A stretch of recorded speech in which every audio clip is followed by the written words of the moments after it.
Assalamualaikum warahmatullahi wabarakatuh. Sesudah kesulitan ada kemudahan.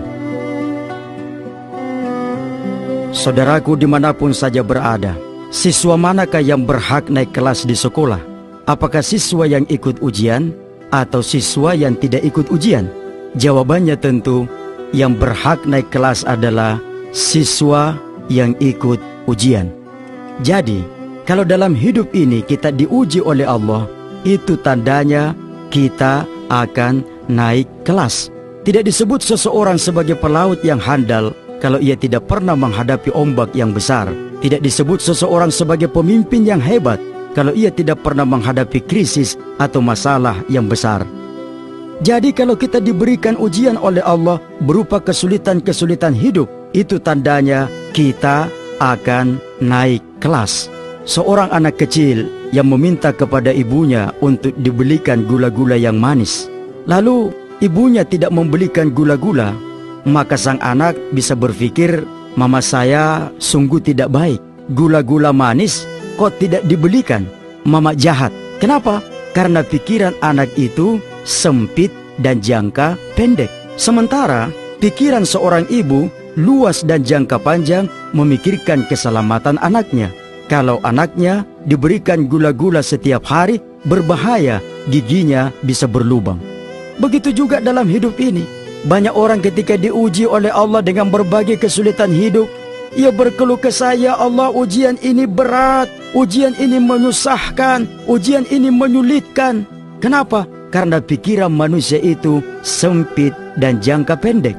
Sementara pengetahuan Allah maha luas tak terbatas, di balik kesulitan ada kemudahan. Sampai-sampai Allah mengulangnya 2 kali di dalam Al-Quran. Fa inna ma'al usri yusra, inna ma'al usri yusra.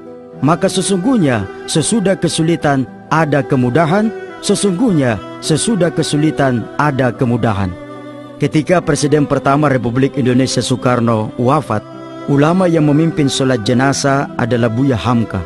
Selesai memimpin sholat jenazah dan mendoakan keselamatan Soekarno, orang-orang bertanya kepada Buya Hamka, "Buya, apakah Buya sudah lupa bahwa semasa hidupnya Soekarno lah yang pernah memasukkan Buya ke dalam penjara?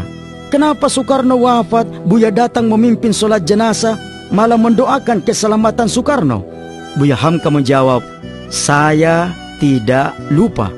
Justru karena saya ingat, maka saya datang memimpin sholat jenazah dan mendoakan keselamatan Soekarno sebagai tanda terima kasih saya kepada Soekarno, gara-gara dia telah memenjarakan saya 2 tahun 2 bulan, sehingga saya memiliki cukup banyak waktu untuk menyelesaikan buku saya yang judulnya Tafsir Al-Azhar."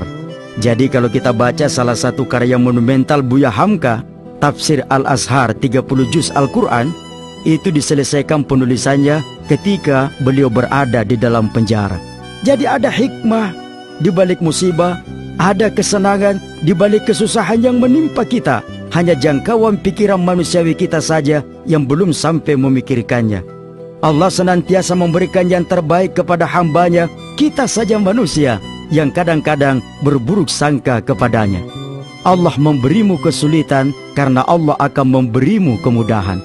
Ini bukan kata-kata mutiara untuk menghibur bagi mereka yang berduka.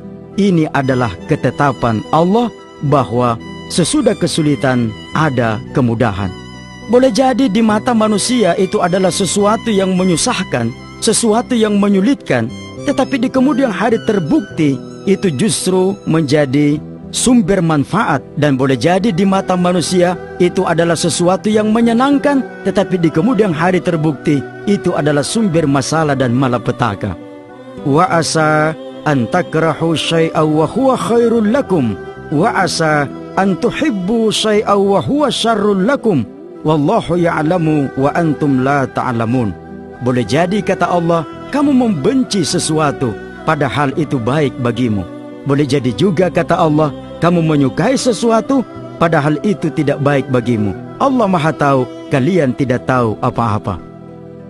Saudaraku dimanapun saja berada, Allah memberikan anugerah yang sama kepada seluruh umat manusia, berupa matahari dan bumi yang sama, Karena itu, semua orang bisa bahagia.